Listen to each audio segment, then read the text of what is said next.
নবী আলাইহিস সালাতু ওয়াস সালাম সাহাবায়ে কিরামদেরকে নিয়ে বয়ান করতেন। কখনো কখনো সাধারণ ভাবে যে আয়াত আসছে ওই আয়াতটা হুজুর শুনাইতেন, তিলাওয়াত করতেন, যেহেতু তিলাওয়াতের দায়িত্ব আল্লাহ পাক নবী পাককে সাল্লাল্লাহু দিয়েছেন। ওয়াল্লাযী বা'আসা ফিল উম্মিয়িনা রাসূলাম মিনহুম ইয়াতলু আলাইহিম আয়াতিহি, যে আয়াত আসতো, যে সূরা আসতো ওইটার সাথে সাথে তিলাওয়াত করে শোনাই দিতেন। সাহাবায়ে কিরামরা মুখস্থ রাখতেন, হুজুর তো রাখতেনই, আবার কেউ কেউ লিখেও রাখতেন, তিলাওয়াত করতেন। আবার ইম্পর্টেন্ট, ভেরি ভেরি ইম্পর্টেন্ট বিষয় কখন আসলে হাতে গোনা কিছু হিসাব করার কথা হুজুরের কাছে এলহাম হইতো। এলহাম আল্লাহর পক্ষ থেকে সরাসরি সিনার মধ্যে আসতো। এইটা হুজুর নিজের ভাষায় ব্যক্ত করতেন, যাকে বলা হয় হাদিস। একদিন হুজুরের ভিতরে এমন পাঁচটা কথা এলহাম হয়েছে, সেই এলহামি পাঁচটা কথা সামনে করে সাহাবায়ে কিরামদেরকে সামনে নিয়ে বসে বলতেছেন। মাইয়া কুতুমিন্নি, হাদিসের বর্ণনাকারী আবু হুরায়রা রাদিয়াল্লাহু তাআলা আনহু, আবু হুরায়রা বলেন, একদিন হুজুর আলাইহিস সালাতু ওয়াস সালাম আমাদেরকে সামনে করে বলতেছেন, মাইয়া কুতুমিন্নি খামসা খিসাল, আমি পাঁচটা কথা বলবো, এই পাঁচটা কথা তোমাদের মধ্যে কে নিবা? মাইয়া আমালু বিহিন্না, মাইয়া আমালু খামসা খিসালিন ফায়ামালু বিহিন, আমি পাঁচটা কথা বলবো, এই পাঁচটা কথা কে নিতে রাজি আছো, নিজে আমল করবা। এবং ওসিয়াত করলাম, আও ইউআল্লিমু মাইয়া আমালু বিহিন, নিজে আমল করবা আর অন্যকে পাঁচটা কথা শিখিয়ে দিবা। যারা আমল করতে চায় তাদের মধ্যে এই পাঁচটা কথা তুমি বর্ণনা দিবা, পাঁচটা কথা শিখিয়ে দিবা, তারাই পাঁচটি কথার পর আমল করবে। কে আছো আমার এই পাঁচটি কথা নেবে? আবু হুরায়রা রাদিয়াল্লাহু তাআলা আনহু মাদানী সাহাবী।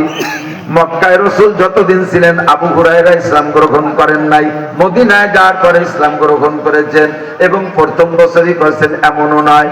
হতে পারে আয়েশা সিদ্দিকা রাদিয়াল্লাহু তাআলা আনহা নবী পাকের ঘরে গিয়েছেন স্ত্রী হিসেবে, যেই বছর হযরত আবু হুরায়রা ইসলাম গ্রহণ করেছেন সেই বছর। এই হিসেবে বলা যায় আয়েশা রাদিয়াল্লাহু তাআলা আনহা নবী পাকের ঘরে স্ত্রী হিসেবে ছিলেন 9 বছর। এই 9 বছর পরে নবী আলাইহিস সালামের ইন্তেকাল হয়ে যায়। আয়েশার বয়স যখন 9, এই সময় হুজুরের ঘরে গিয়েছেন। আর যখন বয়স 18 হয়েছে, তো সেই সময় নবী আলাইহিস সালামের ইন্তেকাল হয়ে গেছে। নবী পাক সাল্লাল্লাহু আলাইহি সাল্লামের পাশে থাইকা আয়েশা নবী পাকের নবুয়তি দেখেছেন 9 বছর। আবু হুরায়রা রাদিয়াল্লাহু তাআলা আনহু আনুমানিক 9 বছর নবী পাকের সোহবত পেয়েছেন। এই দুইটা মানুষ অনেকের চেয়ে কম সময় নবী পাকের সোহবত পেয়েছেন, কিন্তু যারা 22-23 বছর পর্যন্ত নবী পাকের সোহবত পেয়েছেন তাদের অনেকের চাইতে এই দুইজনের নবী পাকের কালাম, নবী পাকের হাদিসের সংগ্রহ বেশি। সুবহানাল্লাহ। মুহাদ্দিসিনে কিরাম জানেন, যত হাদিসের কিতাব আছে 1-2 সনদ পরেই যে আমি ক্বালা হাদাসানা বলতে বলতে লাস্টে যান আবি হুরায়রা আন আয়েশা আন আবি হুরায়রা আন আয়েশা, এই দুইজন মানুষের থেকে বর্ণনা বেশি। হযরত আবু হুরায়রা ইসলাম গ্রহণ করার পরে নবী পাকের সোহবত ছাড়েন নাই।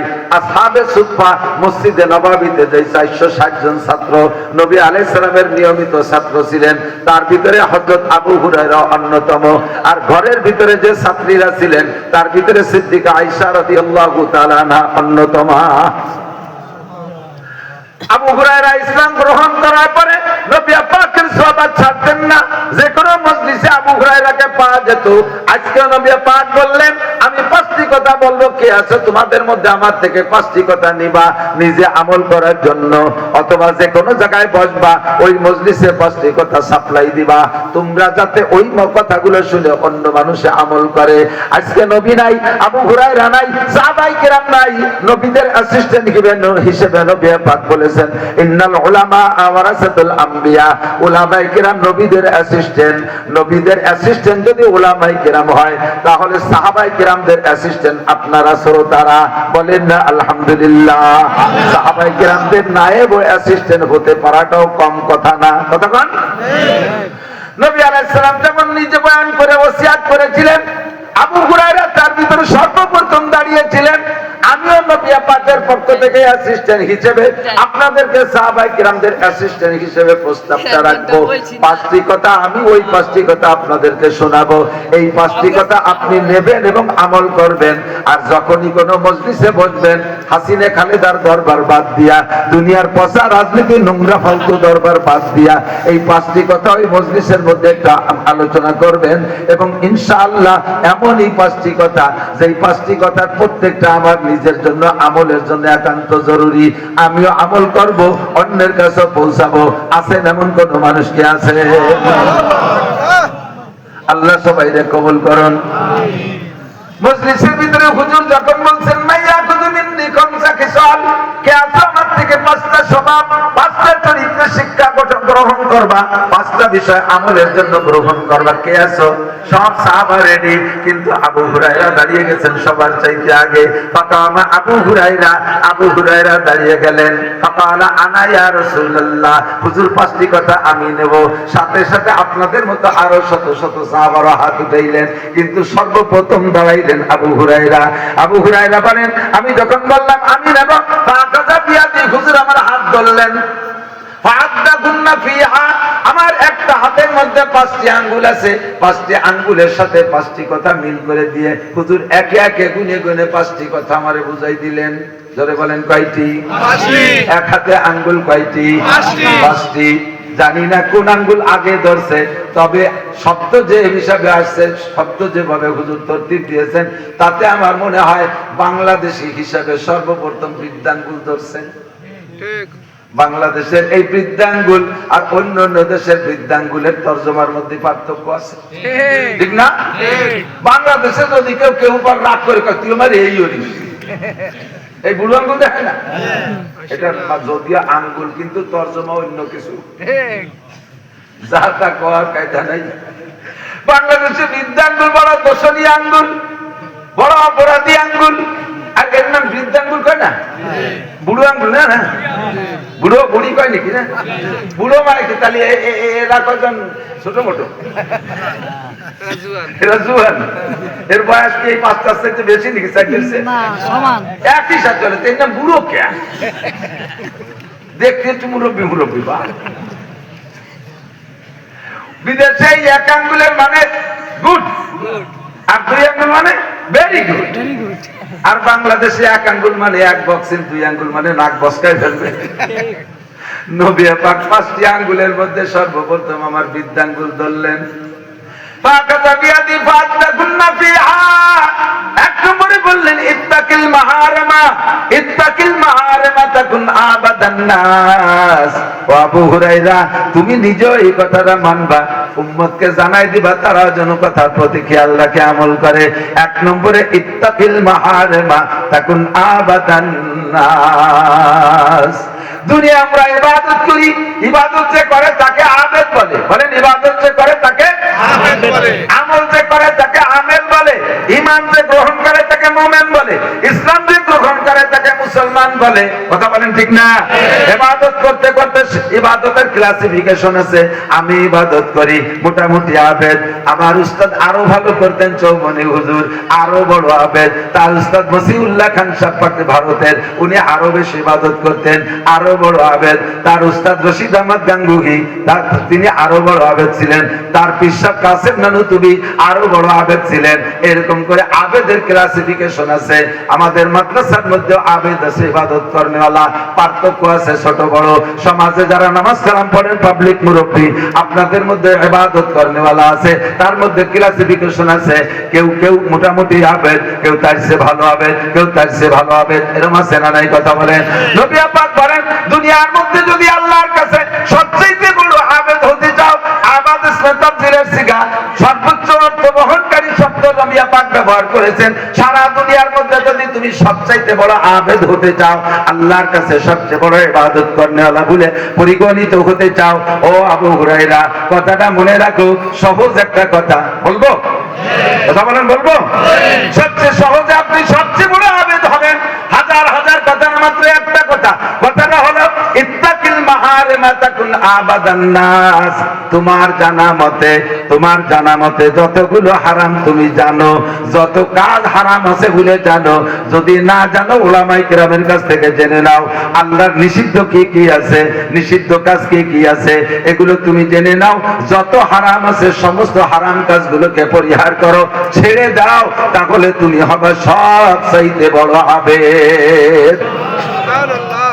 আমি মনে করি সবচেয়ে বড় আবেদ হওয়ার জন্য নিয়মিত 5 ওয়াক্ত জামাতে নামাজ পড়া, শেষ রাত্রে উঠে তাহাজ্জুদ পড়া, ইশরাকের নামাজ পড়া, চাষের নামাজ পড়া, আবিনের নামাজ পড়া, রেগুলার তেলাওয়াত করা, তৌফিক থাকলে বছরে 1-2টা উমরা করা, আর হজ ফরজ হইলে হজ করা, বছরে একটা তাবলীগের চিল্লা লাগানো, জীবনে পরপর 3টা চিল্লা একবারে লাগানো, কোনো হক্কানি পীরের সন্ধান পাইলে বছরে 2-4 বার 5 বার পীর সাহেবের দরবারে যাওয়া, সকাল সন্ধ্যা জিকির করা, তৌফিক থাকলে লাখ লাখ কোটি কোটি টাকা আল্লাহর রাস্তায় দান করা। এইভাবে বিভিন্ন প্রকার ইবাদতের মাধ্যমে আমি সবচেয়ে বড় আবেদ হব। নবী পাকের একটা কথাও বললেন না, বেশি বেশি তিলাওয়াত করো, সবচেয়ে বড় আবেদ হবা।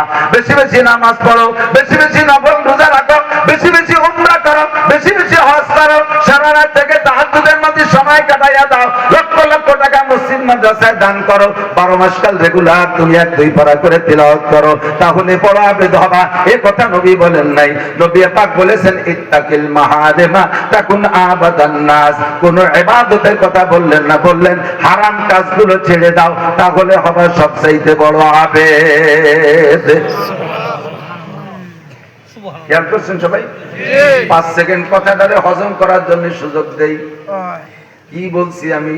নবী কি বললেন? ইত্তাকিল মাহারিমা, হারাম কাজগুলো ছেড়ে দাও। কেন বললেন? হালালকে ধরা সহজ, হালালের পর আমল করা সহজ, হালাল অর্জন করা সহজ, সেখানে কোনো কঠিনের তেমন কিছু না। নামাজ পড়ে না ধরে নামাজে মসজিদে টুপিটা বা পড়াই দিয়ে, জামা জুব্ব পড়াই দিয়ে, ওযু বানায় মসজিদে নেওয়া সহজ। কোরআন তেলাওয়াত করা সহজ, জিকির করা সহজ, টুপি পরা সহজ, পাগড়ি পরা সহজ, দাড়ি না কাটলেই থাইকা যায়, দাড়ি রাখা সহজ। কতক্ষণ?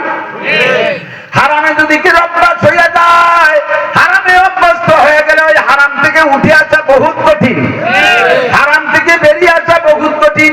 কাহারও ঘরে যদি সুন্দরী স্ত্রী থাকে, এমনকি প্রিয়াঙ্কা চোপড়া বিশ্ব সুন্দরীর মতো স্ত্রীও যদি থাকে, চলচ্চিত্রের নায়িকাদের মতো সুন্দরী স্ত্রীও যদি কের ঘরে থাকে, ওই লোকটার যদি কোনো জায়গায় অবৈধ প্রেম প্রণয় করার অভ্যাস হয়ে যায়, কোন নারীর সাথে যদি প্রেম হয়ে যায়, ওই নারীটা আলকাতরাতুন নিসা, একেবারে কাউসার মতো কালো যদি হয়, তার সাথে একবার প্রেমে জড়িয়ে পড়লে, অবৈধ সম্পর্ক হয়ে গেলে, এই ঘরে হাজারো সুন্দরী স্ত্রী থাকলেও স্ত্রী ভালো লাগে না, ওই জায়গা তার ভালো লাগে, ওই জায়গা থেকে উঠে আসা বহুত কঠিন। ও জায়গায় কয়েকবার ধরা খায় 39 জুতোর বাড়ি খাতি খাতি বিটি সাল চামড়া উঠে গেছে, তবুও গভীর রাত্রে সেই জায়গায় একবার ফোন করতে মনে চায়। হারাম থেকে বের হয়ে আসা বহুত বড় কঠিন।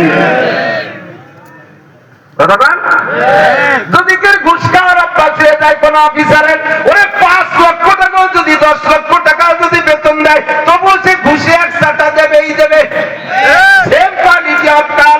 কুত্তমার্কা স্বভাব, কুত্তরে বিরিয়ানি খান, পোলাও খান, গোস্ত খাওয়ান, মাছ খাওয়ান, এরপরে যদি পোলা পানের পাতলা পাতলা পায়খানা দেখে 1 চাটা না দিয়ে পারেন, এটা হলো জাতীয় স্বভাব। যত ভালো খাওয়ান, ওই ভালো খায়, তাদের স্বভাবের থেকে ফিরাইতে পারে না। হারাম তার স্বভাবটা বড় কঠিন স্বভাব। যদি কেউ সুদ খাওয়ার অভ্যাস হয়, যদি কেউ সুদ খাওয়ার অভ্যাস হয়, ওই লোকটা ব্যবসার টাকায় তৃপ্তি পায় না, সুদের ভিতর থেকে বেরিয়ে আসা বড় কঠিন। হারামে অভ্যাস হয়ে গেলে হারাম থেকে বেরিয়ে আসা কঠিন। এজন্য নবী পাক বলেন ইত্তাকিল মাহারিমা তাকুন আবাদান নাস, হারামকে ছেড়ে দাও, তাহলে তুমি হবে সবচাইতে বড় আবেদ। যত হারাম আছে আমার আপনার জানা আছে নাকি আমি জানি না। হারামকে বলা হয় কবিরা গুনাহ। হারামের নাম কি? যত হারাম কবিরা গুনাহ, যত হারাম কবিরা গুনাহ, সমস্ত হারামগুলো কবিরা গুনাহ। কবিরা গুনার ভিতরে ক্লাসিফিকেশন আছে। আল্লাহ পাক রব্বুল আলামিন আমাকে আপনাকে সহজে আরেকটা পরামর্শ দিচ্ছেন, ইন তাজতানিবু কাবাইরা মা তুনহাউনা আনহু নুকাফির আনকুম সাইয়্যাতিকুম। হে বান্দা, তোমার জানা মতে যত কবিরা গুনাহ আছে আমি কোরআনের মাধ্যমে জানিয়ে দিয়েছি এগুলো কবিরা গুনাহ। আমার নবী তোমাদেরকে হাদিসের মাধ্যমে জানিয়ে দিয়েছেন এগুলো কবিরা গুনাহ। যে সমস্ত কবিরা গুনাহগুলো তুমি জানো, ইনতাজতানিবু, যদি তুমি কবিরা গুনাহগুলো ছেড়ে আসতে পারো, নুকাফির আনকুম সাইয়্যাতিকুম, তোমার জিন্দেগিতে যত সগীরা গুনাহ হয়ে যাবে মনের অজান্তে বা জানা সত্ত্বে সমস্ত সগীরা গুনাহগুলো আমি আল্লাহ বিনা তওবায় ক্ষমা করে দেব। ইনতাজতানিবু কাবায়ের, কবিরা গুনাহগুলো ছেড়ে আসা বড় কঠিন। ইন্নাল হাসানাতি ইউযহিবনা সাইয়্যাত যালিকা যিকরা লিয-যাকিরিন। যত সগীরা গুনাহ আছে এগুলো থেকে ফিরে আসার জন্য, এগুলো ক্ষমা পাওয়ার জন্য আপনার তওবা লাগবে না। আল্লাহ পাক বলেন ইন্নাল হাসানাতি ইউযহিবনা সাইয়্যাত, সমস্ত নেকির কাজে গুনাহকে খেয়ে দেয়। খেয়াল করেন, সমস্ত নেকির কাজে গুনাহ খেয়ে দেয়। যত নেকি করবেন তত গুনাহ খেয়ে দেয়, তবে সমস্ত নেকির কাজে কবিরা গুনাহ খায় না, খায় শুধু সগীরা গুনাহ। আল্লাহ পাক নিজেই বলেন আকিমিস সালাতা তারাফাইন নাহারি ওয়া যুলাফাম মিনাল লাইল ইন্নাল হাসানাতি ইউযহিবনা সাইয়্যাত যালিকা যিকরা লিয-যাকিরিন। যত সগীরা গুনাহ আছে এই সগীরা গুনাহগুলোকে ইবাদতে খেয়ে দেয়। ইবাদতের ভিতরে অন্যতম এক নম্বর ইবাদত হলো খামসু সালাওয়াত, 5 ওয়াক্ত নামাজ। 5 ওয়াক্ত নামাজ যদি কোনো ব্যক্তি নিয়মতান্ত্রিক ভাবে 5 ওয়াক্ত পড়ে, আল্লাহু আকবার, ওই লোকটার প্রত্যেক 2 ওয়াক্তের মাঝখানে যত সগীরা গুনাহ হয়ে যাক না কেন এর জন্য তওবা করা লাগবে না। 2 নামাজের মাঝখানে সমস্ত সগীরা গুনাহগুলো নামাজেই শেষ কইরা দেয়। সুবহানাল্লাহ। নবী পাক বলেন আসসালামাতুল খামস, আমার দিক সগীরা গুনাহগুলোকে শেষ করার জন্য নবী আলাইহিস সালাম 3টি আমলের কথা বলেছেন। একটা আমল আল্লাহ পাক যা বলেছেন 5 ওয়াক্ত নামাজ। আমার হাতের দিক দেখেন, 5 ওয়াক্ত নামাজ। খেয়াল করছেন 5 ওয়াক্ত নামাজ? প্রত্যেকের হাতের আঙ্গুলকে স্বাভাবিকভাবে ফাঁক করতে ছেড়ে দিলে এমন সিস্টেম সেটিং হয়, এমন সেটিং হয় সব ফাঁকাগুলো কিন্তু এক সমান না। কতক্ষণ? সব ফাঁকা কি এক সমান? এইটার মাথায় ফজরের নামাজ, এইটার মাথায় জোহরের নামাজ, আসর এইটার মাথায়, মাগরিব এইটার মাথায়, ঈশা এইটার মাথায়। 5 আঙ্গুলের মাথায় 5 ওয়াক্ত নামাজ। প্রত্যেক 2 নামাজের মাঝখানে ফাঁকা আছে না নাই? 2 আঙ্গুলের মাঝখানে ফাঁকা যতটুকু, প্রত্যেক 2 ওয়াক্ত নামাজের মাঝখানে ফাঁকা ততটুকু। এই বৃদ্ধাঙ্গুলের মাথায় যদি ফজর হয়, শাহাদাত আঙ্গুলের মাথায় যদি জোহর হয়, তাহলে এই ফাঁকাটা একটু মাঝারি ফাঁকা। এরপরে আসর মাগরিব ঈশা প্রায় কাছাকাছি ছোট ছোট ফাঁকা, ঠিক না? এইটা যদি ফজর হয় আর এই কনিষ্ঠ আঙ্গুল কেনি আঙ্গুলের মাথায় যদি ঈশা হয়, তাহলে ঈশার থেকে আবার ফজর পর্যন্ত সারা রাতের লম্বা ফাঁকা, ঠিক না?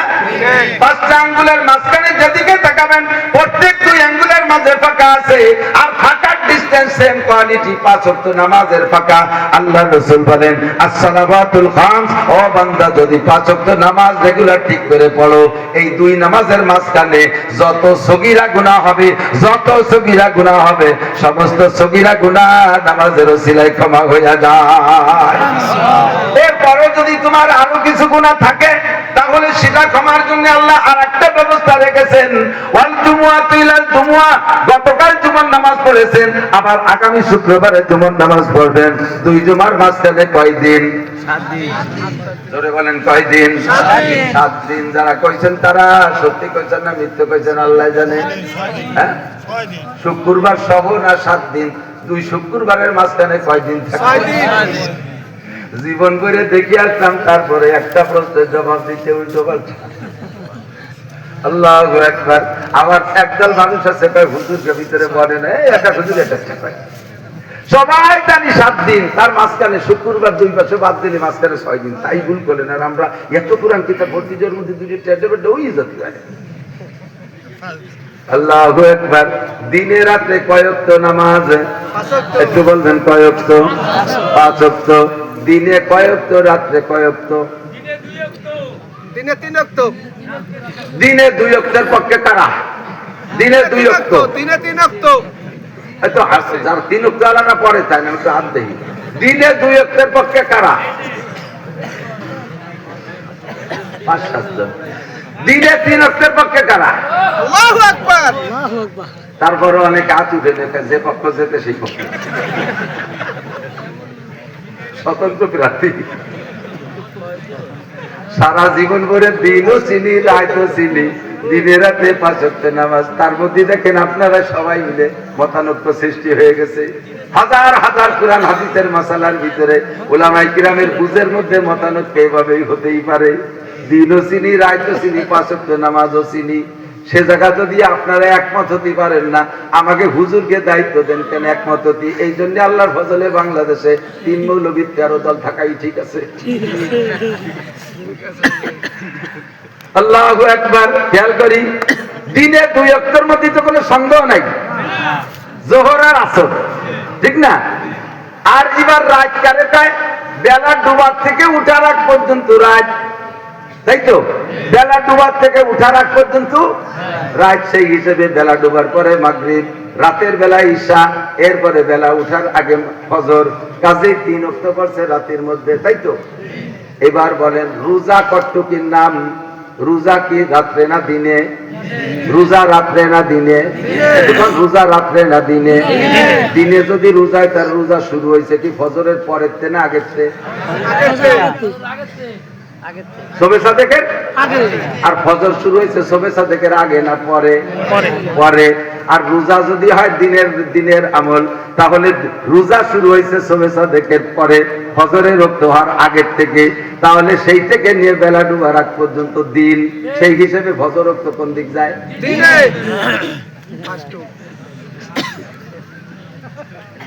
এইভাবেই মতানৈক্য এইভাবেই শরীয়তের মাসালার মধ্যে দেখলাম ডিম আগে না মুরগি আগে ডিম আগে না মুরগি আগে ডিম আগের পক্ষে কারা একটু কবে হাত দিয়া আল্লাহ আমি ডিম আগে মুরগি পরে কারা এই পক্ষে আছেন কেউ ডিম আগের পক্ষে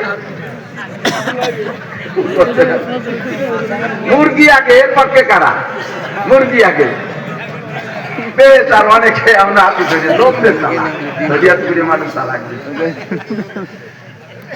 ডিম আগে মুরগি আগে সেদিন গেছি রংপুর এই স্টেজে 3 দলের 3 নেতা আইছে বিএনপির একজন ভাষণ দিয়ে দেশটা স্বাধীন করে দিয়ে সামনে বিশাল সম্ভাবনা দেখাই দিয়ে গেছে এরপরে জামাত ইসলামের একজন হয়েছে উনি তো ধর্মীয় দিক দিয়ে অনেক বুঝাইছে এরপরে সরমানের হুজুরের প্রার্থী একজন 3 জনই দোয়া চাইয়ে হসপিটালে ফাঁসে বসে রয়েছে আমি আমার কিছু কইতে পারি হুজুর আমরা তো চলে যাবো আর এক মাহফিলে আপনি একটু আমাকে জন্য দোয়া করেন 3 জন বসে আমি কি করবো কোন দিদি আমি শেষে বললাম যে আল্লাহ অন্য সিটি এক একজন এমপি হয় যেন আর এই সিটির জন্য 3 জন হয় 3 জন বসে আমি কিভাবে পাচ্ছি ওদিকে আমাকে তোমার গুঞ্জে কেউ নাই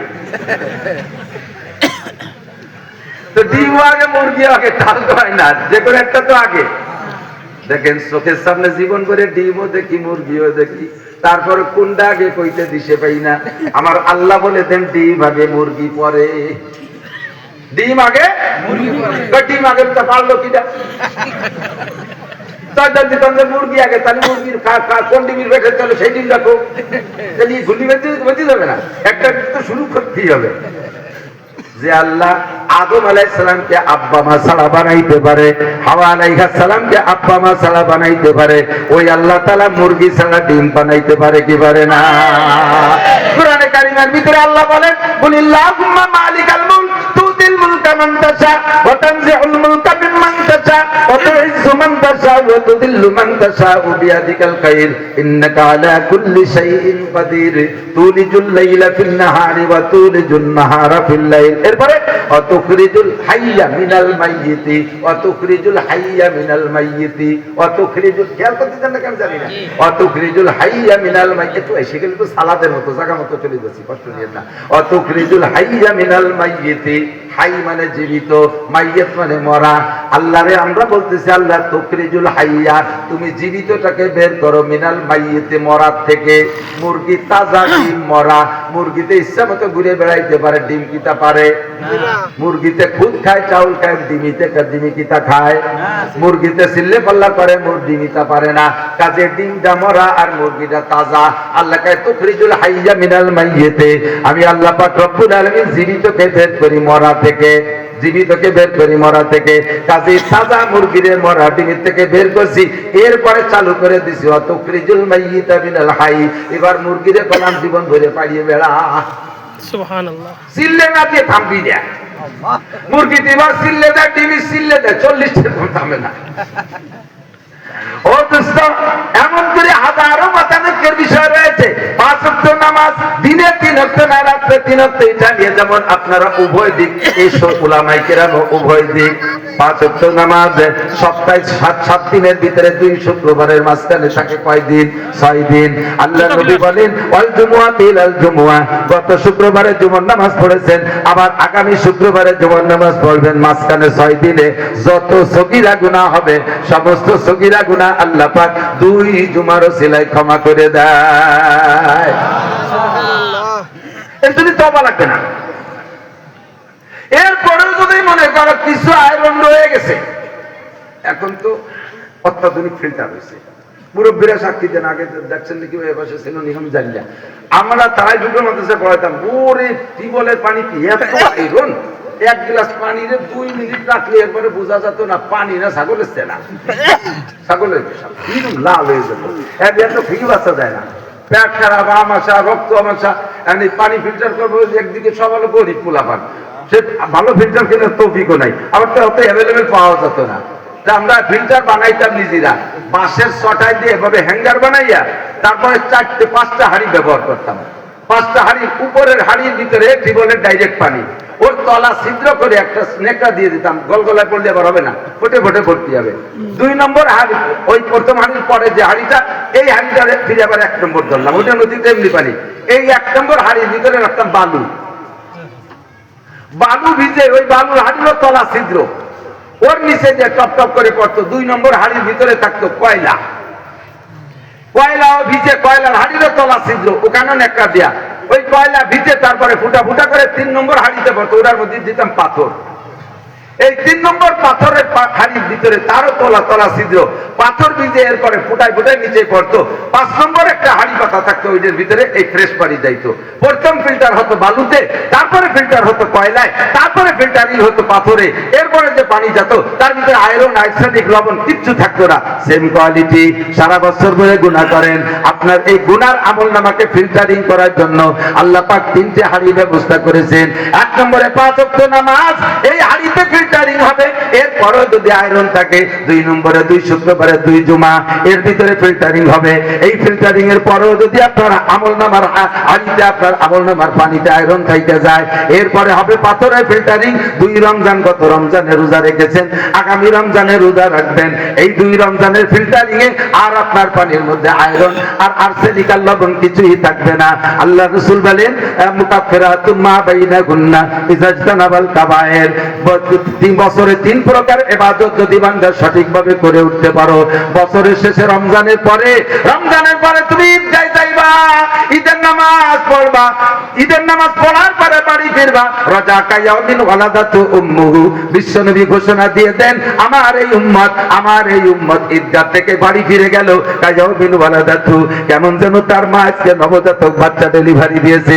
নবজাতক শিশু বাচ্চা ডেলিভারির সময় যেমন তার আমলনামায় কোনো গুনাহ থাকে না। 3 প্রকার ফিল্টারিং, সারা বছর 5 ওয়াক্ত নামাজ, বছরে 52টা জুমা আদায় করেছেন, এরপরে 2 রমজান রোজা রেখেছেন, এরপরে ঈদের নামাজ পড়ে ঈদগাহ থেকে বাড়ি যাবেন, একেবারে বেগুনাহ মাসুম, আপনার আমলনামায় কোনো গুনাহ নাই।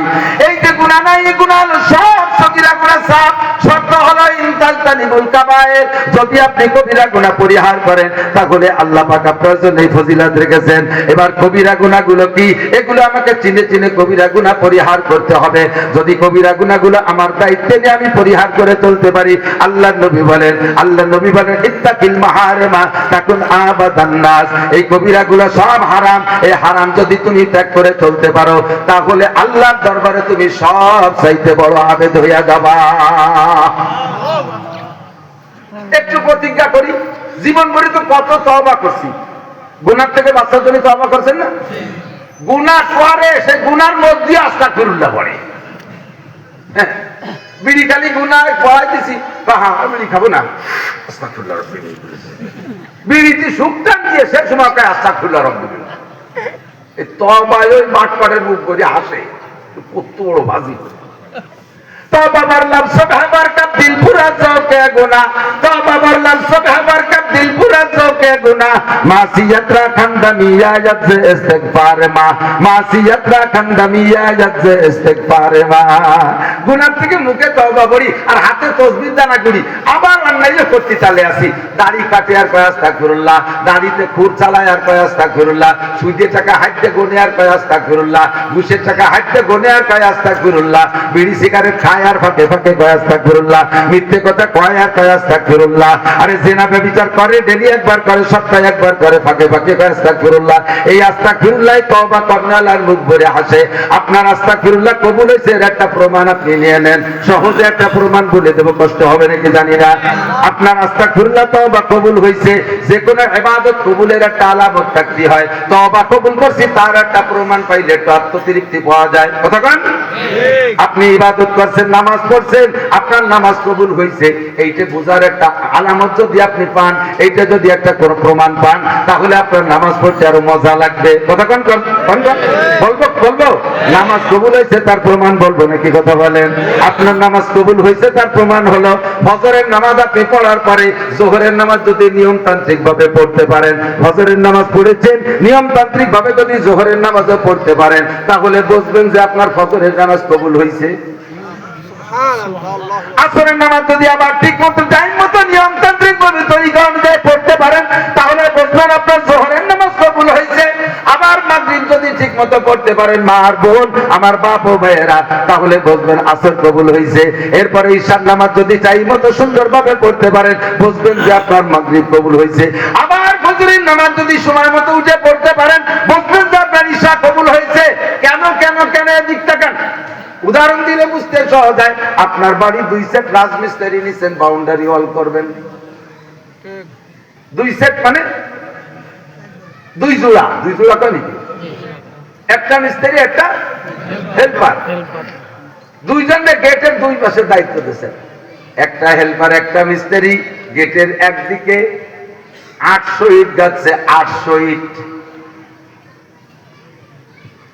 এত সুন্দর গাচ্ছে ফ্ল্যাট সাইড প্লাস্টার না করলেও চলে তীরের মতো সোজা আর 800 ইট এক মিস্ত্রি স্বাভাবিক ভাবে ভালো গাছতে 400-500 পারে এই 800 ইট গেটে বেলাইছে দুইজনে 8টা থেকে 4টে পর্যন্ত আল্লাহ আর ওই মাসে যে দুইজনে দিয়েছেন ওরা দুইজনে 8টা থেকে 4টে পর্যন্ত 200 গাছছে তার কোনো বাচ্চা বিলাস না দুই বাচ্চা দাঁত বার হয়েছে আর দোয়া সাপের মতো এরকম সোজা এই দুইজনের কাজ সাথে আপনি কি আচরণ করবেন বন্ধু যে 800 গাছছে তারে বলবেন না বাবা আগামীকালকে তুমি আসবা চমৎকার মিস্ত্রি আর এই ওয়ালের পরে 6তলা বিল্ডিং করবো তাও তোরে দিয়ে করাবো আমি আর কোনো মিস্ত্রি নেবো না আর তোকে $1 বেতন কত কাকা 1300 টাকা এই 200 টাকা বেশি নিয়ে যা আঙ্গারিয়া বাজারে একটু নাস্তা পানি খেয়ে যাই আর কালকে কিন্তু তো আসবি কতক্ষণ আর ওই দুইজনটা কি করবেন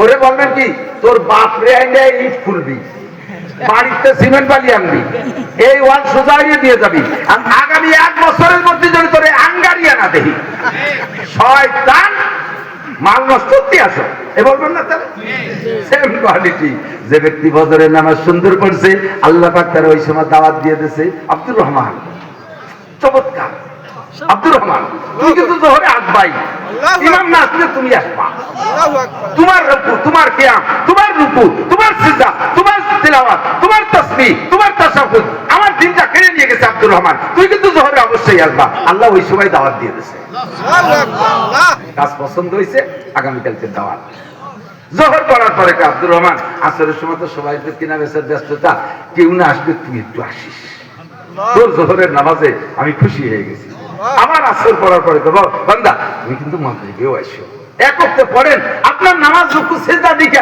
আল্লাহ আরেক ওয়াক্তে দাওয়াত দিয়ে দেয় এটাই প্রমাণ করে যে আপনার ওই নামাজ আল্লাহ কবুল করছে পছন্দ করছে তাই আবার আগামীকালকে আপনাকে কাজে আসার অনুমতি দিয়ে দিয়েছে কথা আর আরেকজন কইছে ফজরের নামাজে দাঁড়াইছে কোন ভাগে রুকু হয়ে গেছে টের নিতে পরে চিন্তার সময় আমার সঙ্গে চিন্তা গেছে আল্লাহ কইছে তোর জন্য মসজিদে না দিই শয়তান ধরে ধরে বাঁচছি দিন আমি ওইটা কম হইলে সালাতে কম সালা নামাজে যখন দাঁড়ায় এমন হলো দেহা পুরা দেয় রুকু দেয় এরকম সানা এরম বেঁধে তুলে দেয় কানে উলে এরম বাড়িতে দেয় সিজদা সুরা কেটে উসরে রে ভাষার জন সিজদা দিতে পারে না আল্লাহ কাছে তুই মসজিদে আসবি বুঝেন ব্যাপার গত রমজানে রোজা রাখছেন আপনার রোজা সেরি ইফতার আর তারাবির নামাজ দেখা আল্লাহ পাক খুশি হয়ে গেছে আল্লাহ কে আব্দুল খালেক আগামী রমজানে তুমি রোজা রাখবা তোমার রোজার মতো রোজা হয় না আমি এমন রোজাই কামনা করেছি তাই আগামী রমজানে আপনি রোজা রাখতে পারবেন আপনি হজ করতে গিয়েছিলেন হাজী সাহেব আপনার তালবিয়া আপনার লব্বাইক আপনার মক্কার অবস্থান মদিনার অবস্থান রওজা পাকের সালাম কাবা ঘরের তওয়াফ দেখে আল্লাহ পাক খুশি হয়ে গেছে আল্লাহ ওই সময় দাওয়াত দিয়ে দিয়েছে এ আব্দুল রহিম এ শফিক মাওলানা আবু বকর আর কেউ আসবেন না শুধু বাংলাদেশ থেকে তোমরা কয়জন আসবা তোমাদের তালবিয়া লব্বাইক আমি আল্লাহ খুশি হয়ে গেছি তোমরা কাবারে যেভাবে ইহতিরাম করেছো আমার বড় ভালো লাগছে তুমি আরেকবার আসবা যাদের হজ কবুল হয়ে গেছে ইনশাআল্লাহ আল্লাহ পাক তাদেরকে দাওয়াত দিয়ে দিয়েছে ইনশাআল্লাহ মরার আগে কমপক্ষে একটা বার উমরা করলেও করতে পারবেন আমি 19 সালে সরকারি প্যাকেজে হজের একবার পাইছিলাম তৎকালীন ধর্মমন্ত্রী ছিল তো বাংলাদেশের 58 জন আলেমদের সরকারি ভাবে দিয়েছে ওই শুরু আর ওই শেষ এরপরে আগেও নেইনি পরেও নেইনি আর কোনোদিন নেবে কিনা তার লাই জানে তো আমি একবার পাইছি আরাফাতের মাঠে যাইয়া 19 সালের হজ শফিক ভাই তো মনে হয় গেছিল সেবারও পুরী বৃষ্টি আর ঝড় কৃষির সিনারের বছরের বিদ্যুৎ চমকানোর আওয়াজ আমি জীবনে ওরকম শুনি নাই মনে হয় যে প্রত্যেক তাবুকি একটা পড়তেছে আর সে কি অ্যাটম বোমার মতো সব আওয়াজ আর সেই মরুভূমি বালি ভিজে মরু আরাফাতের ময়দানে এই রান পানি নিয়ে গেছে পরে কাবায় আসছি কাবার চত্বরে নামাজ পড়ার কায়দা নেই এই পানি নিয়ে গেছে এত বৃষ্টি তো তাবুর মধ্যে আটকে গেছি ধর্মমন্ত্রী তৎকালীন ধর্ম প্রতিমন্ত্রী শেখ মোহাম্মদ আব্দুল্লাহ উনি যেহেতু বক্তব্য বড় বড় আলেম তো হাটাজারি পটিয়া বাবুনগর জিরি নাজিরাট লালবাগ ফরিদাবাদ মাঝিবাগ যাত্রাবাড়ি গহরডাঙ্গা তারপরে সরমোনাই চরচিনি সারা বাংলাদেশ খুলে বাসা 58 জন হাবিবুর রহমান যুক্তিবাদী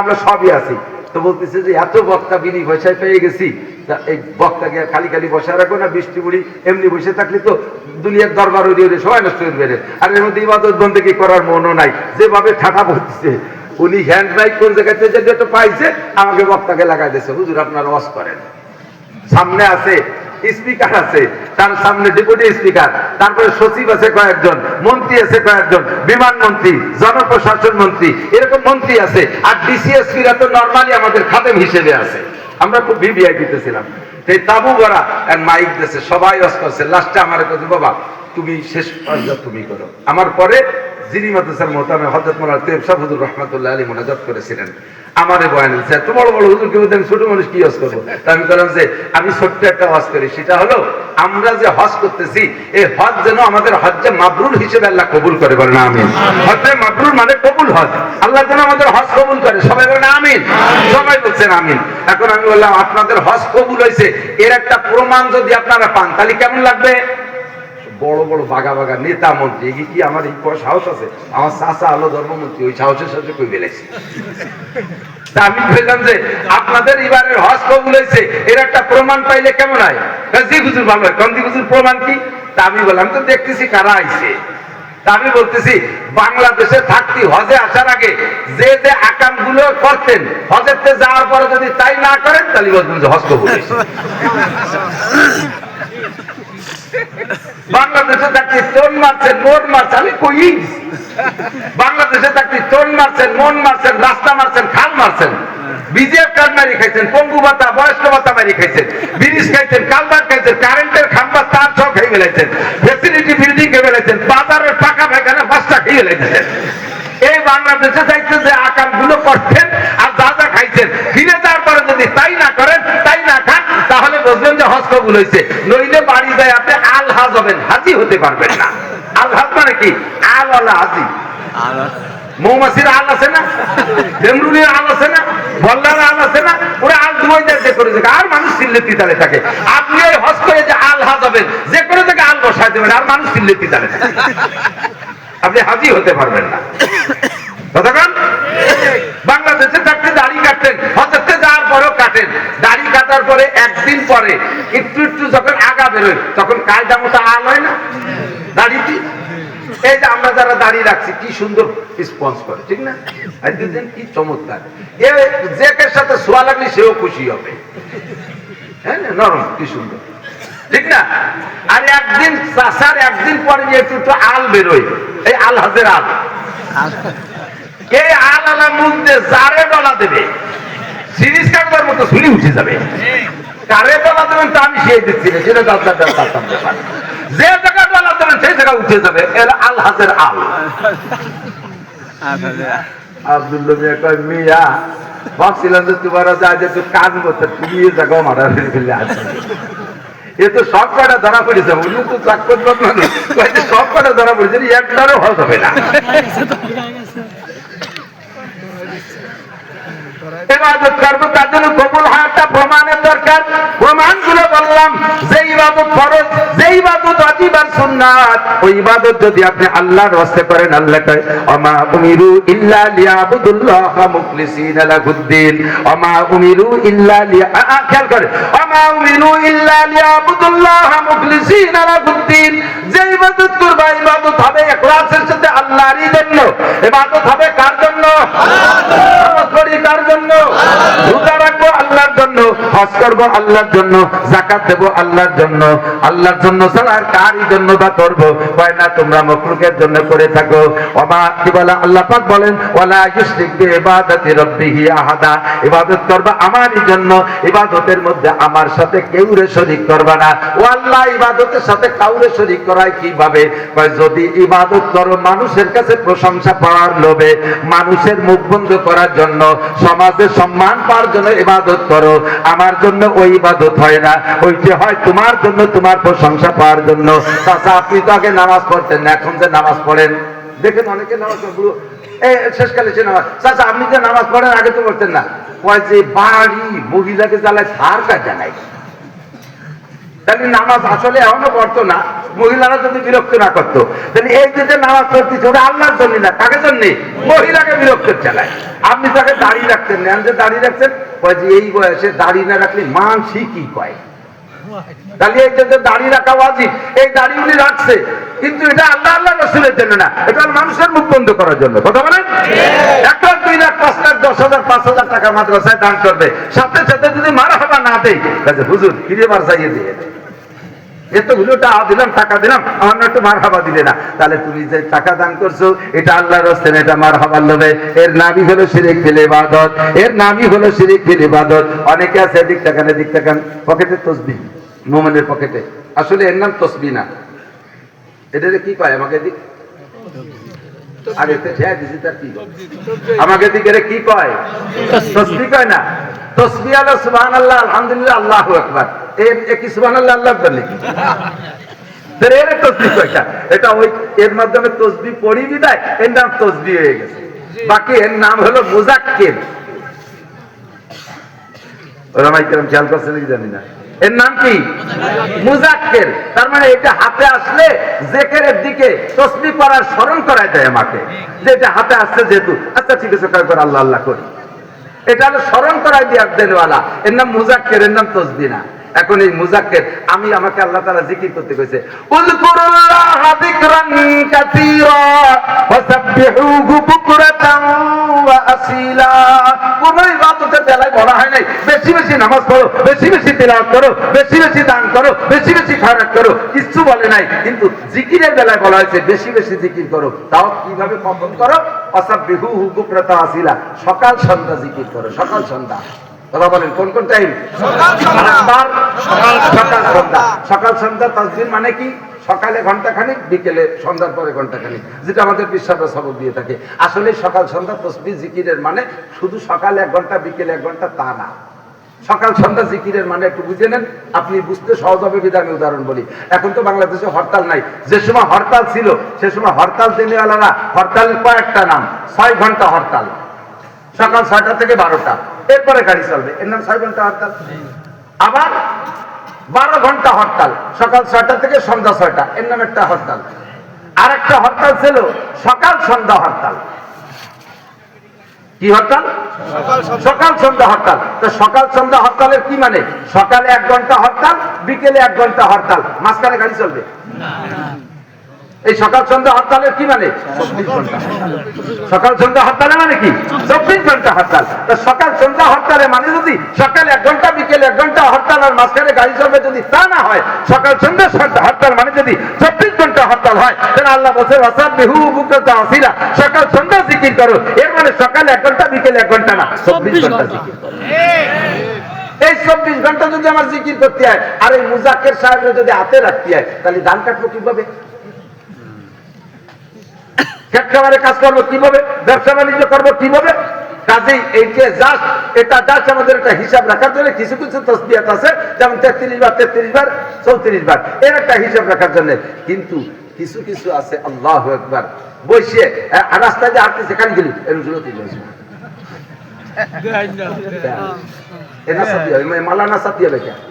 আবার বসে বসে চা খাচ্ছে, সাথে সাথে যে দানা চলতেই আছে, গল্প হচ্ছে, কথা কয়, দানা চলতেই আছে। কি ব্যাপার এদি, তুমি কথা তো আবার ওদিকে চলছে, কলম জারিয়ে গেছে। কলম জারিয়ে তো মালার দরকার। বেটাকে দেখাও না, আমি তসবি পড়ি, দেখাও বেটাকে, দেখাও যে আমি তসবি পড়ি। কোনো কোনো বক্তা আছে তাদের মধ্যে এই তসবি আছে না, একটা কুয়ারা বেশি একটা ভঙ্গি দেয় দেখি ওদের মধ্যে তুমি তসবি দেখি কোস করবা, বেটাকে দেখাও যে তোমার আছে, তুমি আমল করো। এটা হলো শিরকের ইবাদত। আল্লাহ কে বলা ইশরিক বিইবাদাতি রাব্বিহি আহাদা, ইবাদতের মধ্যে আল্লাহর সাথে কেউ শরীক করা যাবে না। ইবাদত হবে একমাত্র কার জন্য? আল্লাহু আকবার। আপনার এই ইবাদত কবুল হইছে, এইটার প্রমাণ হলো ওই ইবাদত যদি আবার করার তৌফিক হয় তাহলে তো কবুল হইছে। সেম কোয়ালিটি তওবা কবুল হইছে, এর প্রমাণ হলো যেই গুনাহ থেকে তওবা করেছেন, যেই গুনাহ থেকে তওবা করেছেন, মরার আগ পর্যন্ত যদি সেই গুনাহ আর কোনোদিন না করেন, সেই গুনাহ আর কোনোদিন না করেন, তাহলে বুঝবেন মালিক আপনার তওবা কবুল করে ফেলাইছে। আর তওবা যদি একবার কবুল হয়ে যায়, সহজে মোটা ইনকাম ওই কথা।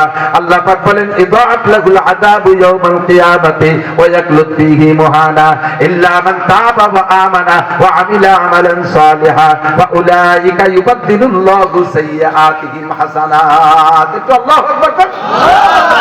এমন একটা ইনকাম করে ফেলাইছেন, আয়াতের তরজমা যারা বুঝছে তারা বুঝছে, আপনারা বুঝেন না বিদায় চুপ করে রয়েছেন। এই তওবা করার সাথে সাথে যদি তওবা কবুল হয়ে যায়, এই যে গুনাহ থেকে তওবা করছেন, সামান্য হওয়ার পর থেকে ওই গুনার সংখ্যা যত হইছে, তওবা করার সাথে সাথে আল্লাহ তাআলা অত সংখ্যা নেকি বানায় দিয়েছেন। সুবহানাল্লাহ।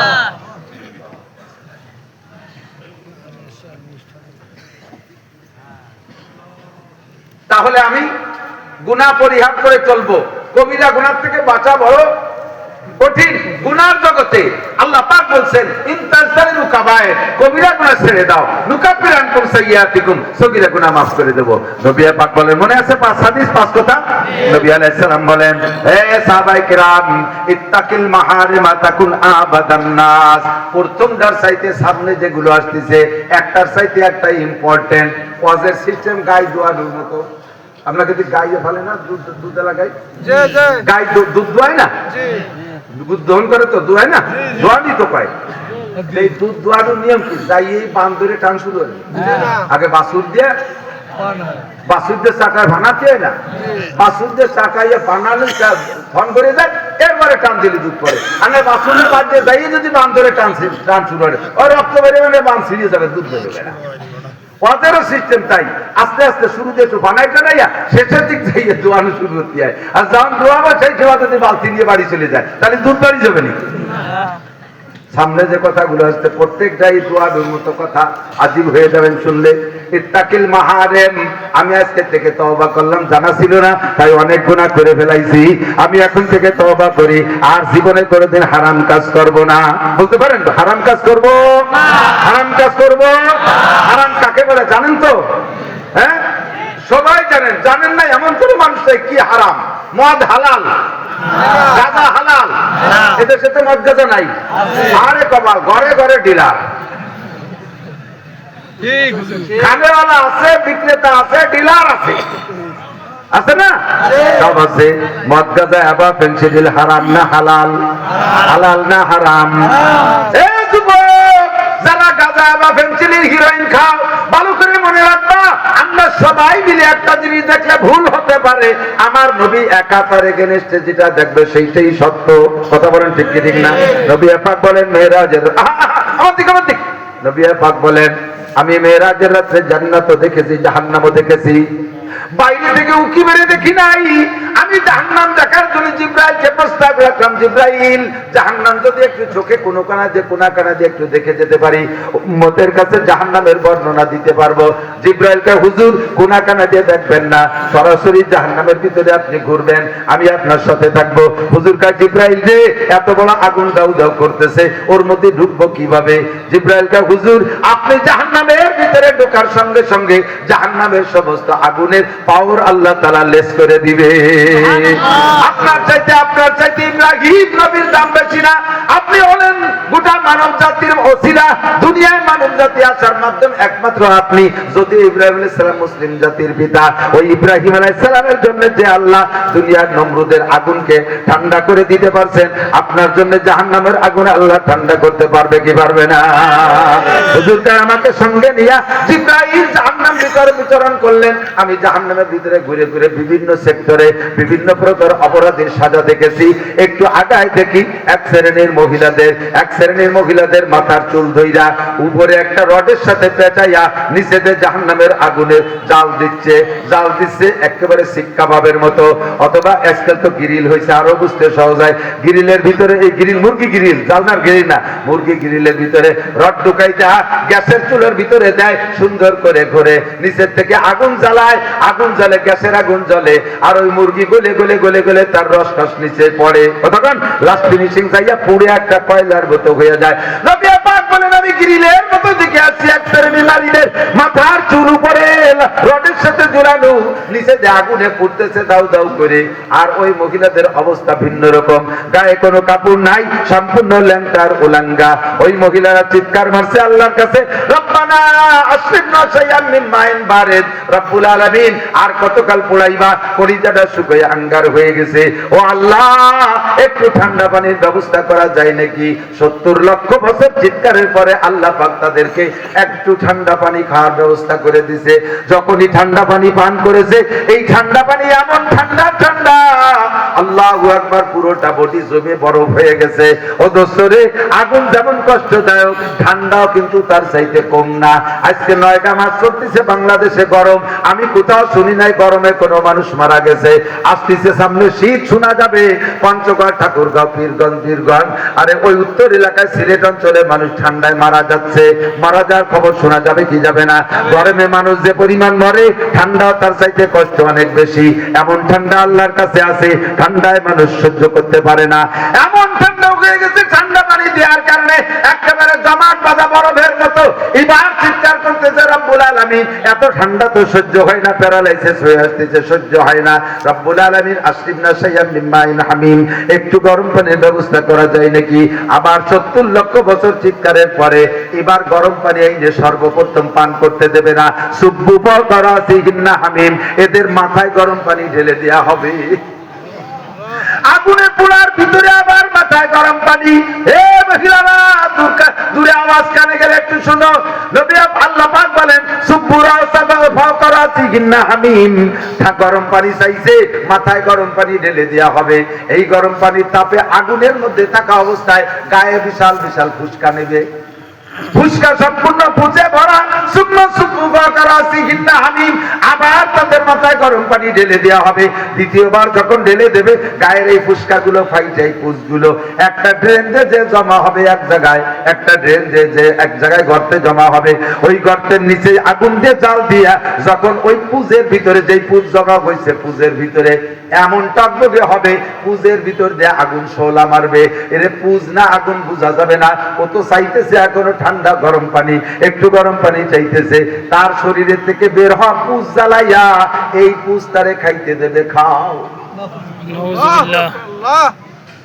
এই পুজ ঠান্ডার কারণে পান করিয়ে ফেলবে। একটু মুখে দেওয়ার সঙ্গে সঙ্গে নারী বুড়ি সব পয়সা কইলা ওই নারীর সরঙ্গাতে বের হতে থাকে।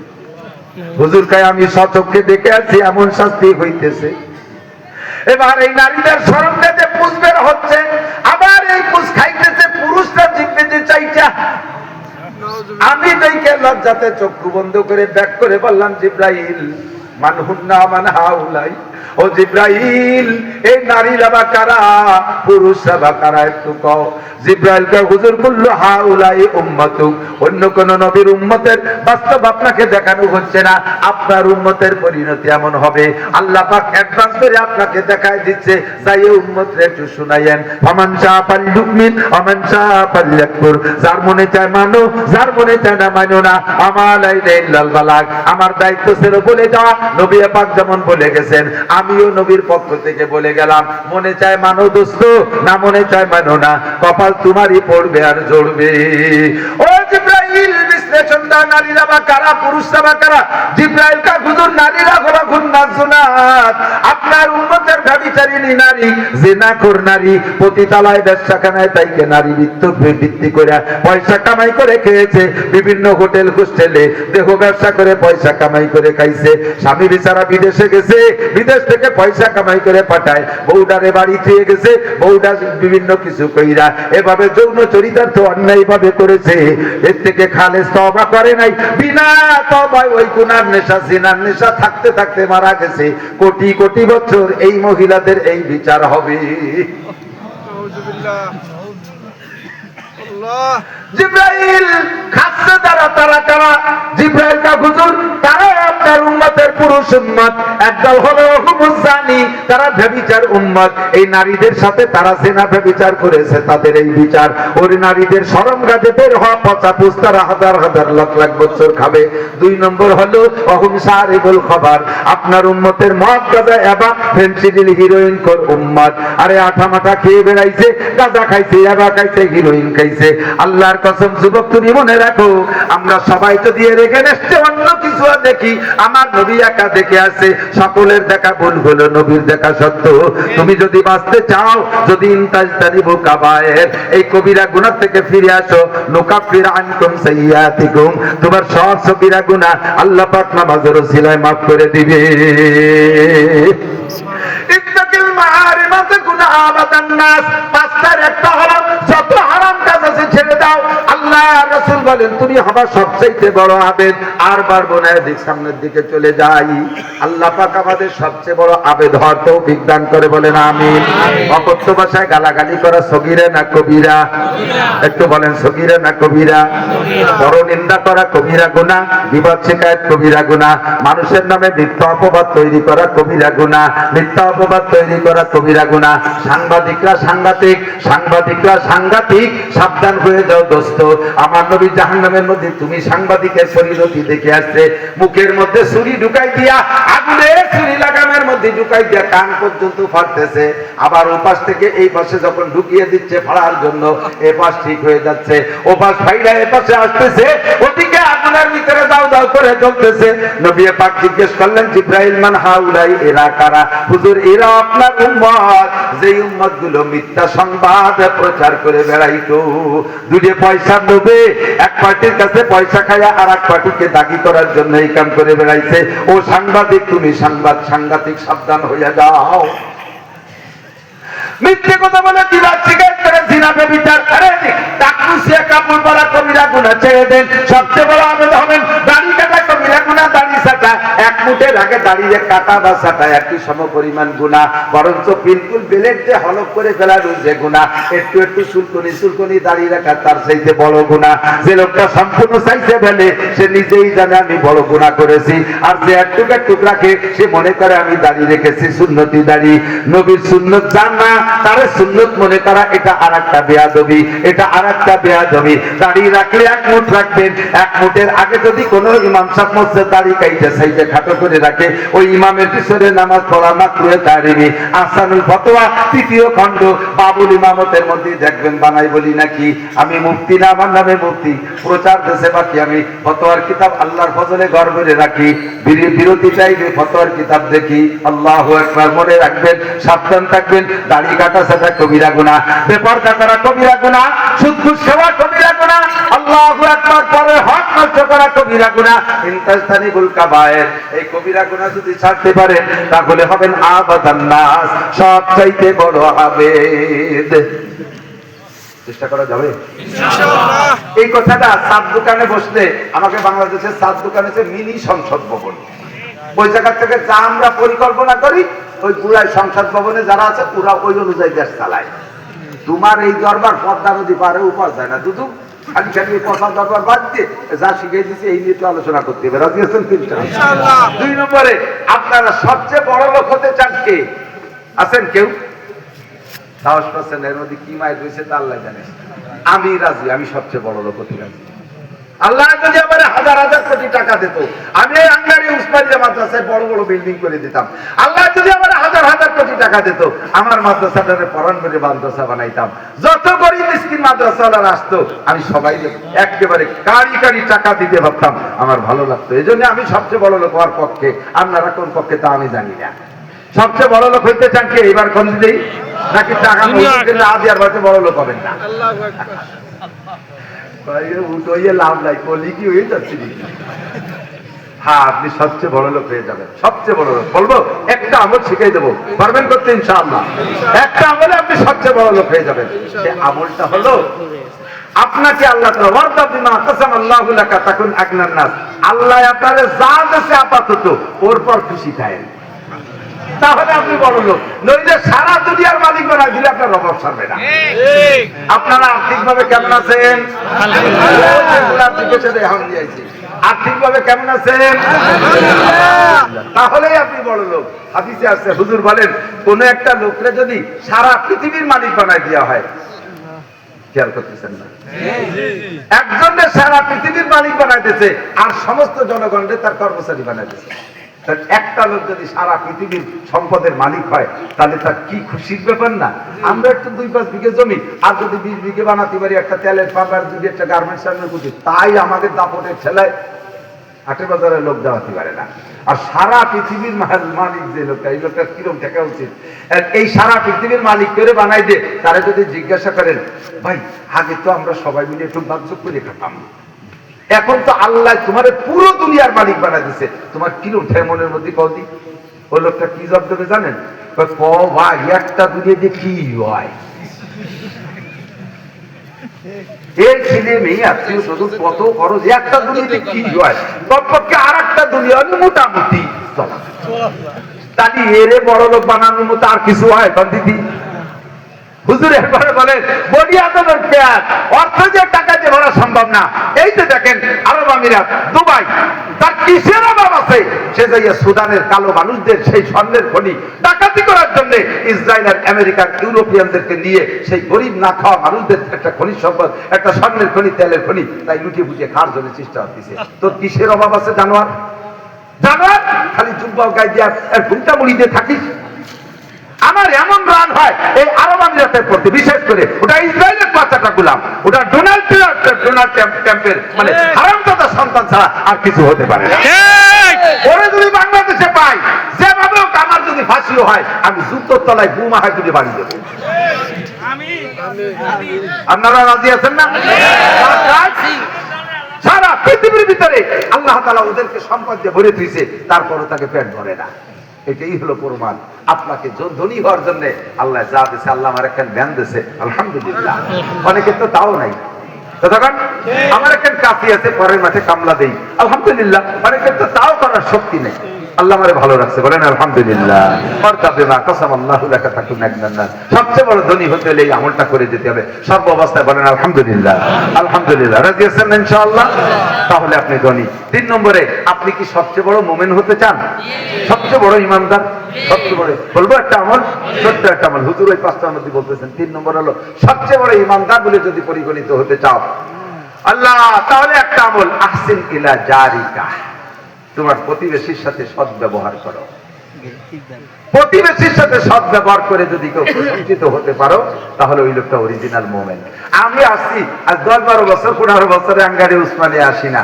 আজকে একদিন আইসে আপনাদের সামনে আমার পীর সাইজে যাওয়া কোনো ঘটনা না। কিছু করে একটু গাপটি ধরে থাকলাম, একটু তসবিহ সুবহানাল্লাহ বললাম, যেমন যদি জন্মের বড় হুজুর পীর সাহেব কুতুবুল আকতাব, এরপর আব্দুল কাদের জিলানীর উস্তাদ, আসি বলি 1 ঘন্টা, এর মধ্যে ধর্মের সাইজে ফাঁকা তো কোনো ঘটনাই না। কিন্তু আমার পাশের বাড়িওয়ালারা যদি বলে যে আপনারা যে জিজ্ঞেস করেন মৌলানা নাসির সাহেব কেমন, তারা যদি বলে না বাইরেও যেমন ভিতরেও তেমন, তাহলেই আমি আসল মানুষ, আলহামদুলিল্লাহ। তাহলেই আমি আসল। এই যে মাইকের ব্যবসা যারা করে, মাইকের ব্যবসা, একে এক কি জানেন, দোকানের সামনে বক্স গুলো থাকে, দিন ভরিয়ে ধুম ধাক্কা পুরো বাজার কাঁপায় ফেলায় দেয়। ওর দোকানের ভাষায় মসজিদের ইমাম সাহেব 8,000 টাকা বেতন, চলতে পারে না, একটু আতর টুপি যায় না মেসাকের একটা দোকান দিয়েছে ওই দোকানের ভাষায়। তো বাইরে থেকে কাস্টমাররা যখন এই মৌলভী সাহেবের দোকানে এসে জিজ্ঞেস করে কাকা এই মেসাব কত, ইমাম সাহেব কইছে 7 টাকা। দোলের বাড়িতে শোনা গেছে 60 টাকা। কি এই 60 টাকা? ও আর কেন এইভাবে ভিড়াই দামের একটা ঝামেলা, যে উনি দিন ভরে বসে দোকান খুলে কাস্টমার দাঁড়ায় না। আর ইমাম সাহেব বলছে বাবা তোরা একটু আওয়াজ কমাই কর, আমি তো কিনা বেশি উঠতে পারছি। ওরা কয় কি 6 লাখ টাকা দিয়ে পজিশন নিছি, আমাদের দোকান আমাদের যতক্ষণ কুলায় যা খুশি তাই করবো। হুজুর মানুষ কি হবে, বাজার পিটারে বসে গেছে। হুজুর কয় তোরা যা করবি তার সাথে সেইভাবে জবলা দিলি তো হবে না। ওরা রাত 12টার দিক শব্দ ভিতরে তুইয়ে ওরা ওই দোকানের মধ্যে ঘুমায়, শাটার টাটার টানিয়ে দিয়ে বক্সার ভিতরে নিয়ে যখন শুইছে ইমাম সাহেব খালি টিন জেল এই একটা নিয়ে মুগুর নিয়ে ঠাস ঠাস করে বাড়ি শুরু আছে। ওরা কাকা কি করেন, কাজে আমারটা পজিশন 3 লাখ টাকা দিয়ে আমি বছর পর্যন্ত ভেবে বাইরে হবো, দিন ভরে ব্যস্ত দিস আর ঘুমাবি কম শেষ গেলে আমার সাথে जैसा करनी वैसा करनी, ना माने तो करके देख, জান্নাত भी है दोजख भी है, ना माने तो मर के देख, কর্ম যেমন ফল তেমন বিশ্বাস করিয়া দেখো, বেহেশত আছে দোজখ আছে, না মানো তো মরিয়া দেখো। আসিনিলা জারিকা তাকুম মুমিনা, প্রতিবেশীর বাড়ির পাশে গাছ লাগানোর সময় লক্ষ্য করে লাগাবেন, এই গাছের ছায়া যেন ওই বাড়ির ক্ষতি না করে, গাছটা মোটা হয়ে তার জায়গার মধ্যে চইলা না যায়, এমন ভাবে গাছ লাগাবেন না। বাড়ির পাশে জমি কেনার জন্য এমন ভাবে জমি কিনবেন না যে আপনার বাড়ির পাশে গরিব মানুষটা বাড়ি যাওয়ার রাস্তা বন্ধ হয়ে যায়, ওই লোকটার বাড়ি যা বন্ধ করে দিলে আল্লাহ আপনার জান্নাতের রাস্তা বন্ধ করে দেবে।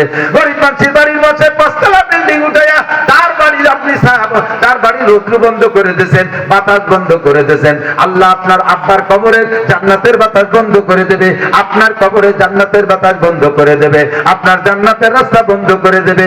আসিন ইলা জারিকা তাকুম মুমিনা, প্রতিবেশীর সাথে সৎ ব্যবহার করো, তাহলে হবা তুমি সবচাইতে বড় মুমিন। একটা মুরগি আরেক বাড়ি হেঁটেই আসতে পারে, প্রতিবেশীর সাথে রাগারাগি বিদায় মুরগিটারে লাঠি দিয়ে বাড়িতে ঠ্যাং ভেঙে ফেলেছেন। বাড়ি আমার সাথে ঝামেলা আছে, মুরগির সাথে কি কেন? অবুলা প্রাণী বদদোয়া করবে, তোমার হাসরের মাঠে ওই মুরগিতে ঠ্যাং বড়ই ভাঙবে। সাবধান, আসিনিলা জারিকা তাকুম মুমিনা। আরো অনেক কথা ছিল বলার সময় নাই। 4 নম্বর হলো, খেয়াল করেন, সবচেয়ে বড় মুমিন হওয়ার জন্য প্রতিবেশীর হক আদায় করবেন, প্রতিবেশীর সাথে সদ্ব্যবহার করবেন, জুলুম করবেন না, অত্যাচার করবেন না প্রতিবেশীর প্রতি। 4 নম্বর হলো সবচেয়ে মুমিন হওয়ার পরে মুসলমান হতে। এরপরে হুজুর কয় সবচেয়ে বড় মুসলমান হইতে চাও কে? সবচেয়ে ভালো মুসলমান। জি হুজুর আমি হবে সব। হুজুর কয় মেলা আমল না, মাত্র একটা আমল, আমলটা হলো ওয়াহিদা লিন-নাসি মা তুহিব্বু লিনাফসিকা তাকুম মুসলিমা। অন্যের জন্য তাহা পছন্দ করো, নিজের জন্য যা পছন্দ করো। নিজের জন্য যেটা পছন্দ করো না ওইটা আর একজনের জন্য পছন্দ করো না। বিস্কুট দেশে নাস্তা খাতি, বিস্কুট একটা খাই একটা বলে আরে নান্টু পচা বিস্কুট তুই খা, পচা বিস্কুট তুমি খাতে পারো না, জায়গায় খেয়ে দাও, নান্টুরে দাও কে? তোমার কাজ শোনাইতে বান্ধব আর নান্টু পচা চা খাবে। বাড়ি পান্তাবাদ নিজেরা খাইতে পারো না, পচা তরকারি, ফ্রিজের ভিতরে মাছ গোস্ত নষ্ট হয়ে গেছে, যতদিন ভালো ছিল প্রতিবেশীরে দাও নাই, যখন পয়সা গেছে যা ফকিরকে দিয়ায়, অমুকরে দিয়ায়, গরিবরে দিয়ায়। আবার তুমি মসজিদে যাই 1 নম্বর মুসলমান দাবি করো, তুমি মসজিদের সভাপতি সেক্রেটারি, তুমি মসজিদের বড় বড় পদ দখল করো, আর তুমি এলাকার শ্রেষ্ঠ মুসলমান দাবি করো। 1 নম্বর ভুয়ো মিথ্যে কথা। তোমার ঘরে যতক্ষণ মাল ব্যবহারযোগ্য অতক্ষণ কেউরে দাও না, পুরন কাপড় ছিঁড়া কাপড় গরিবরে দাও, ভালো কাপড়টা দাও না। আসতেছে সামনে শীতকাল, আপনাদের এদিক কি যায় তা জানি না, যেহেতু শরীয়তপুর এলাকার মানুষ, ঘরে ঘরে বিদেশি, ঘরে ঘরে বিদেশি ধনী ধনী মানুষ, কাজে এদেশের সাথে সমালোচনা করা ঠিক হবে কিনা জানি না। আমাদের ওই দিকের কিচ্ছা কইতেছি, যারা একটু সচ্ছল আছে শীতকালে গরিব মানুষকে কম্বল দেবে, কম্বল গরিবকে কম্বল দেয়। আমাকে ওদিক যে কম্বল দেয়, আল্লাহু আকবার, 80 টাকা 90 টাকা পিস, 100। এ কম্বল নেওয়ার সময় মানুষ বাঙালিতে সিটে পালিও খায়, এটা কথা আছে। ওই তালে তালে নিয়ে গেছে, সে কম্বল নিয়ে গায়ে দিয়ার কাজা নেই। কয়েকদিন বাজাইয়ে পাপোশ বানাইছে, পরে গুয়ালি ছাগল ব্যবহারে রাখতেছে, কাটিয়ে আমার গায়ে ভরাই দেন, আমার শীত ছাগল জ্যাকেট বানাই দিচ্ছে, গার উপর দিয়ে তলে গিয়ে দিয়ে জ্যাকেট, ছাগলে 2 বার পেশাব করতে তাকেছে ভিজিয়ে থরে কাটতে, কাকি তাড়াতাড়ি খুলে না, আমার নিউমোনিয়া হতে পারে। ছাগলের গাছটা খুলে নিয়ে তার ধুইয়ে হাড়ি ধরা নেকড়া বানাইছে। তোমার কম্বল জাকাতের কম্বল, তুমি এই কম্বল দিলে যে এই কম্বল দরকার, তুমি কেউ একটা গায়ে দাও না। আমরা তাইওয়ান থেকে 12,000 টাকা দামের কম্বল নিয়েছি, আমাদের গালো শোনা যে রমজানু, এই জন্য আমাদের গায়ে ও কম্বল ছয় না। তুমি নিজে যদি ওই দূর হলে তুমি একটা গায়ে দাও, তাহলে গরিবদের দিও। যে কম্বল নিজে ব্যবহার করো না, গরিবকে তা দাও না। যে এত গরিব আমি দামি কম্বল দেবো কি রে? তোমার এত গরিবদের তো দিদি বলে নাই 5,000 টাকা দামের কম্বল দাও, 5,000 টাকা দামের কম্বল দাও, 1,000 না দিয়ে 50 খান দাও। এই 50 জন রে আর 30 বছরের মধ্যে দেওয়া লাগবে না। কথা বলেন ঠিক না? যে কম্বল নিজে ব্যবহার করো তাই দিবা। রমজান মাসে জাকাতের লুঙ্গি দাও, 1 বার 2 বার ধোয়ার পরে তার মার খায় না, এরপরে দরজায় পাও ভাগ করে দাঁড়ালি এক্সের মতো আউলা খেলে পাশো সব দেখা যায়। তুমি কি ওই লুঙ্গি পরো? তাহলে আমি হলো 2600 টাকা দামের লুঙ্গি পরি, দাদা বিটাকে 2600 টাকা দিই। যে শাড়ি দেশে রমজান মাসে জাকাত মহিলারা নিয়ে যাওয়া শয়তান, শয়তান যে আল্লাহ সম্পত্তি দিছে, যা কাপড় এখন দিছে, এই যে মশারি হবে না, তাজা থিকা জাতি দেয়, নামাজ তো হবেই না, মশারি হবে না। তোমার বউরে কি দিছে ওই কাপড় পরাইছো? হ্যাঁ বলো, তোমার স্ত্রীরা পরাইছো ওই কাপড়? খুলনার থেকে এক বড় লোক রাতের বেলা, এদিক থাকেন, খুলনার থেকে এক বড় লোক স্বামী স্ত্রী 2 জন রাতের বেলা খুলনা যাইতেছে, কাছে ছোট্ট একটা বাচ্চা, এসি চেয়ার কোর্স, তখন স্লিপার আসে নাই, এসি চেয়ার কোর্স, রাতের বেলা নাইট কোর্সে যাইতেছে। বাড়ির কাজের মেয়েটা 9-10 বছর বয়স, ইন্দা 2 জন 2টা সিট নেছে, 2,000 টাকা করে সিট, খুলনা থেকে ঢাকা। সারা রাত এই 2 জন চেয়ার কোর্সে বসা, আর ওই ছোট বাচ্চাটা মার কোলে, ওই কাজের মেয়েটার জন্য একটা সিট জুটলো না, তার জন্য একটা সিট টিকিট কাটে নাই। মেয়েটারে দাঁড়ায় রাখছে, এখানে দাঁড়ায় থাকে, সে দাঁড়ায় রয়েছে, ছোট মানুষ গরিবিকটা এভাবে ঝুলতেছে, কাঁপতেছে, একবার পড়িয়ে যায়। এর ভিতরে ওনাদের বাচ্চা ওনাদের কোলে থেকে স্লিপ করে পড়িয়ে ক্যাক করে কাটি দিতেছে, আর মহিলা উঠিয়ে কাজের মেয়েটার চুল ধরে সেই গাড়ির ভিতরে সাপুর সপুর মায়ের শুরু করছে, অকথ্য ভাষায় গালি, তোরে দাঁড় করে রাখছি কি জন্য? আমার বাবু পড়িয়ে গেছে। কি বলা দরকার কতদিন, আমার এখন সেন্টিমেন্ট নষ্ট হয়ে গেছে, এত খারাপ লাগতেছে। ছোট লোক, কমবক্তা, ফকিরনির বাচ্চা, জমিদারি পালাইয়া শেয়ার করছে, 2,000 টাকা টিকিট কেটে 2 জনে যায়, আর গরিবের বাচ্চা এতিম, গরিবের বাচ্চা কাজের মেয়ে, তার জন্য একটা সিট জোটে না। জমিদারি কলেজকে যাবি লুকান বসে, সবাই যাতে একই অবস্থায় জাতি থাকবে। কথা বল ঠিক ঠিক না? যদি গরিবের বাচ্চার জন্য একটা চেয়ার সিট না জোটে, তুই উঠছিস কেউ গাড়িতে, আর তোরা ঘুমাবি, তোর বাচ্চা পড়ে যাবে, আর সেইটা দেখার জন্য গরিবের বাচ্চা, ওটা মানুষ না? একসাথে ঘুরবেন ফিরবেন, বড় বড় অফিসারদেরকে দেখি, অফিসাররা নিজেদের অফিসার ক্লাবের মধ্যে বসে দামি খানা খায়, আর ড্রাইভারকে সব বাইরে দেয়। আলাদা বলি, ড্রাইভাররা মানুষ না? ড্রাইভাররা মানুষ না? আমি আমার ড্রাইভারকে ছাড়া এক অক্ত খানা খেলে 1 খান বিস্কুট আমি খাই না। আমার ড্রাইভারকে ছাড়া আমি 1 খান বিস্কুটে খাই না, আমার ড্রাইভার আমার সাথে থাকবে। বড় বড় হুজুরা জায়গা দখল করে বলছে, আমার ড্রাইভারে সরাই দেয়, লোক ওটা আমার সাথে মেহমান। ড্রাইভার আমার সাথে খাবারের ব্যবস্থা না হলে আপনার এখানে খাবো না, আমি হোটেলে যেয়ে খাবো।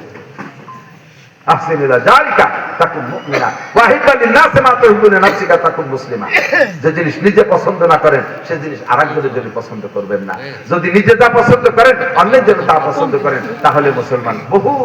বহু মশালা বলা দরকার ছিল, সবাই নেওয়ার পথে কষ্ট হচ্ছে। 5 নম্বরটা হলো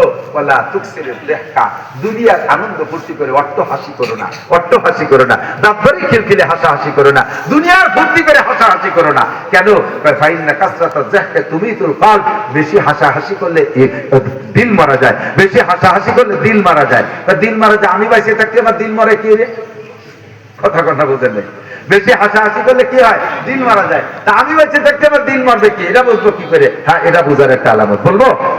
দিল মারা যাওয়ার আলামত হলো আপনি যদি আপনার কি বলে যার দিন মারা গেছে তার নামাজে মন বসে না, তার নামাজ পড়তে মনে চায় না, রোজা রাখতে মনে চায় না, কোরআন পড়তে মনে চায় না, ওয়াজ শুনতে মনে চায় না, ফরজ আদায় করতে মনে চায় না, ওয়াজিব আদায় করতে মনে চায় না, সুন্নতের প্রতি আগ্রহ হয় না, তিলাওয়াত করতে মনে চায় না, জিকির করতে মনে চায় না, ভালো কাজ মোটে ধর্মীয় কাজ করতে মনে চায় না, যার এরকম মনে চায় না সে বুঝবেন যে আপনার দিন মারা গেছে। ধ্বংস হয়ে গেছে। কথাকান আগেই বলছি, প্রত্যেক কাজের একটা প্রমাণ থাকে, আপনার দিল মারা গেছে এটা হলো প্রমাণ। আল্লাহ তাআলা আমাদের সকল কবিরা গুনাহ থেকে, বড় ছোট সব গুনাহ থেকে বেঁচে থাকার তৌফিক দান করেন। এই পাঁচটা কথার পর আমরা আমল করবো, পারবো তো ইনশাআল্লাহ? বলেন তো মনে আছে নাকি? 1 নম্বরে সমস্ত হারাম ছেড়ে দেন, সবচেয়ে বড় আবেদ হবেন। 2 নম্বরে আপনি আল্লাহ যা দিয়েছে তারপর সন্তুষ্ট থাকেন, তাহলে আপনি সবচেয়ে বড় লোক হবেন, মনে আছে? 3 নম্বরে আপনি প্রতিবেশীর হক আদায় করেন, তাহলে সবচেয়ে বড় মোমেন হবেন। 4 নম্বরে নিজে অন্যের জন্য তাহা পছন্দ করেন যাহা নিজের জন্য পছন্দ করেন, তাহলে সবচেয়ে বড় মুসলমান। একেবারে সাথে সাথে নাম করা বলে দিচ্ছি। 5 নম্বরে বেশি হাসাহাসি করলে দিল মারা যায়, আমি বেশি হাসাহাসি করবো না, পারবো তো ইনশাআল্লাহ? নবী পাক যেমন আবু হুরায়রার খেলাফতি দেশে ওসিয়ত করছে, আমি নবীর পক্ষ থেকে আপনাদেরও খেলাফতি দিলাম, ওসিয়ত করলাম। এই কথাগুলো বিভিন্ন জায়গায় বসলে পৌঁছানোর চেষ্টা করবেন।